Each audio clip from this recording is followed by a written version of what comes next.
Kaya nga nang nabanggit ko kanina, ngayon darating na Hunyo, inaasahan na darating na ang El Nino. Kaya naman alamin natin ngayong umaga kung ano bang epekto nito sa ating agrikultura. Kaya mga boss natin, ang director, ang spokesman ng National Food Authority, walang iba kundi si Sir Rex Estoperes. Good morning, sir. Good morning, Jules, at saka sa ating mga tagapanood ngayong umaga. Alright, sir. Actually, every day, kapag yung Pag-asa DOST nag-i-intro, yun nga nababanggit nila na possible na napapasok na itong El Nino. So sir, yung pinaka-focus natin ngayon, ano ba yung maaaring magiging tsansa na epekto ng El Nino dito sa ating agrikultura, lalo na sa pagkain? Yung sa pagkain natin, lalong-lalo na yung bigas. Ano? Kung ang El Nino ay darating po ng June, normally ito yung tagtanim.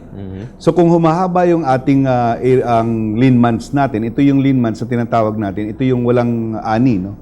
So kung mag-umpisa tayo ng May, June, dapat June full blast na yung tanim natin. Kung walang tubig, yung atin pong lean months ay magpupush yan hanggang July. No? So ang ating mangyayari ngayon, yung ating harvest, mapupush din yan. So ang ating paghahanda po sa lean months ay dapat habaan natin. Kaya ang National Food Authority sa ngayon ay atin pong nagkakaroon tayo ng replanning sa ating food security stocks, yung buffer stock ng NFA, na even though na yung ngayon po ay may production tayo, na kahit papano ay nakakabili lang ng konti ang National Food Authority, yung atin pong bidding na ginawa ng 800,000 metric tons na dumating ngayong May hanggang August, yan po sana paghanda natin sa ating lean months. No? Pero kung kailan tumagal ito, dapat po, based on the actual assessment of the Interagency Committee ng Department of Agriculture, malalaman natin kung ilan pa at kailan natin kailangan pa yung dagdag po na ating buffer stock. Alright, sir, nabanggit yun na merong tinatawag na food security. Of course, syempre, ito yung pinakapangunahing pangangailangan ng ating mga kababayan bilang syempre mga mamamayan. So sir, para mapaigting natin yung i-emphasize natin dun sa food security mismo, at nabanggit yun sir na may replanning ngayon, ano po ba yung plano ng NFA ngayon na talagang ma-secure lahat regarding dito sa food? Ang mandate po ng National Food Authority, dapat may 15-day buffer stock tayo. No? Okay. Yung sa ngayon, 470,000 metric tons sa mga bodega natin, that's good for 15 days. No? 15 days. And normally, ang standard July 1, by July 1, meron tayong 30-day buffer stock. Ito yung paghanda natin sa lean months. Yung paghanda natin ito, ay dapat ginawa natin po nung February. No? Hindi pa nagkakaroon ng itong simptomas ng El Nino. So, yung sinasabi natin, yung 800,000 metric tons na ginawa natin na open bidding last month, no, na darating May, June, July hanggang August, mukhang kailangan nating i-replan ulit. Baka mamaya ito kukulangin. Ayaw natin mangyari nung 1995. No?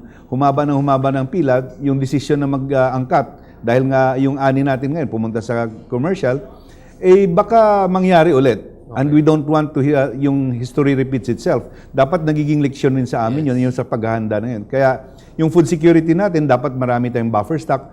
Pag humaba itong ang ating lean months, no? Dahil nga doon sa El Nino, marami rin tayong pangailangan to intervene in the market. Alright. Sir, nabanggit yun na medyo in-historicize natin no merong 1995 tayo na nabanggit. Ito po ba yung pumasok din yung El Nino sa bansa natin before? Yung mga decision po na antala, no? Desisyon na kailangan nating madesisyonan kagad dahil may pangangailangan yung ating bansa. Yun ang ayaw nating maulit, no? Itong naging leksyon sa atin. Tulad din ng 2008, no?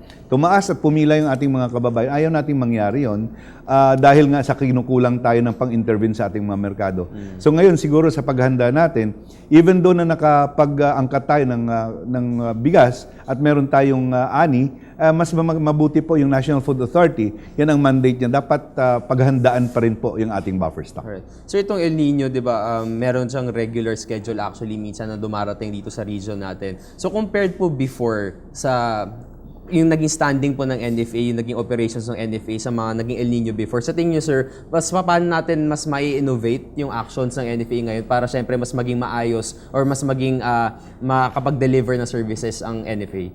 Lahat po yan ay lessons learned. Ano? Kung anong nangyari noon, dapat tingnan ulit. At pag ayusin ng ating paghanda, yung preparedness natin at mitigation, yung natin maapektuhan, lalong-lalo na sa mga areas na malaki ang epekto kung darating man itong El Nino ng matindi. No?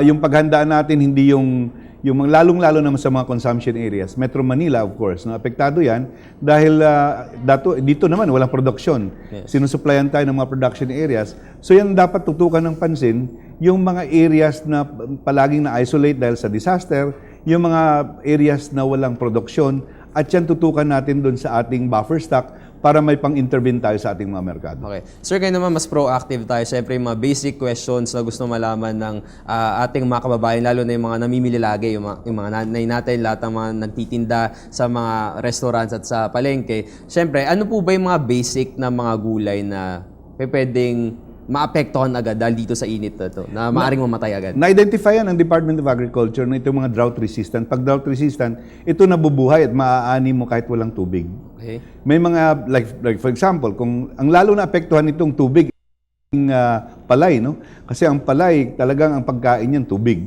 So hindi ka pwede magtanim yung walang tubig, no? Kaya ang national irrigation yan tinutukan din. So yung mga other crops na yung hindi nangangailangan ng tubig, malalaman naman natin yan doon sa ating backyard, lumalaman natin kung ano yung mga pagkain, mga gulay at pananim po, na pag hindi mo diniligan, tutubo siya at mamumunga siya. Pero may mga halaman tayo na kailangan diligan mo siya at kailangan po yan ng tubig. Alright. So ngayon naman, sir, yung usual na syempre na binibili natin sa mga market, itong mga gulay at yung bigas. So pag-usapan natin yung bigas, sir, sapat po ba yung supply ng bigas? At syempre yung gulay na rin, lalo na't nangangamba na darating na itong El Nino. Ang bigas po, kung tutukan natin yung bigas dahil yan ang mandate natin, yun ang mandate namin. Kaya siguraduhin namin na may bigas kami palagi na pang-intervene sa ating merkado in case na magkaroon ng epekto nito, malaking epekto nitong ating El Nino. No? Sa ngayon po, ang presyo naman ng ating bigas, na-arrest na natin yan, yung commercial, dahil nga doon sa pag-intervene natin, we still have yung 27 pesos at 32 pesos price. Very comparable po yung quality nito doon sa commercial. Yun nga lang, kailangan natin bantayan. Baka mamaya, Jules, no, yung 27 at 32 natin nagkakaroon ng paa at pumupunta doon sa 35 pesos at 37 pesos. Yan ang bantayan po ng ating mga mamayan. Dahil sa ngayon, mataas ang presyo ng palay natin inaani, masaya ang ating mga magsasaka. Siyempre, mataas ang puhunan mo, ang release ng ating mga commercial, medyo mataas. Na nagreklamo naman yung ating mga kababayan, mga consumers. Pero yan po ang real price, no, ng ating produksyon, ng ating bigas. Dahil dati kasi, Jules, kung siguro hindi mo pa na-realize noon, hindi pa na-experience. Kami naman, yung smuggling. Matindi ang smuggling noon. Kaya murang-mura yung which is masama sa ating mga magsasaka. Yung even though na yung ating importasyon din masyadong mataas, sira yung industriya ng bigas sa ating mga magsasaka. Sa ngayon, at least bumabalik tayo sa tunay na sitwasyon. Sa ani talaga natin. Okay, sir, let's talk about the contingencies. Let's say, for assurance nga po, di ba? Paano po pag dumating sa punto na magkaroon ng shortage, lalo na dito sa bigas? Ano po yung magiging hakbangin ng NFA? Di wag mo dapat paabutin doon sa shortage. As basic as that, no? Alam mo naman na magkakaroon ka ng epekto ito doon sa ating ani. So, doon pa lang, alam mo na ang solusyon. Which is, kung mag-angkat ka, desisyonan mo na mag-angkat ka na. Alright. Ayan, so napakarami natin mga natutunan tiyak yan sa lahat ng mga boss na nanonood ngayon. Pero sir, bago natin tapusin yung panayam natin ngayon, mensahe po sa ating mga boss, lalo na kung ano yung magagawa nila bilang ang mga individual citizens. Ang contribution nyo lang huwag magsayang ng pagkain, lalong-lalo na yung bigas. Huwag kayong magsaing ng sobra-sobra dahil pag yan ay sobra-sobra at mainit ngayon, madaling mapanis. Huwag tayong magsayang ng pagkain. Maraming salamat. Thank you so much, sir. Sobrang simple ng mga instructions pero kayang-kaya yung magawa ng bawat individual. Muli nakasama natin ang spokesperson ng National Foods Authority. Walang iba kundi si Director Rex Estoperes. Thank you so much, sir. Thank you very much.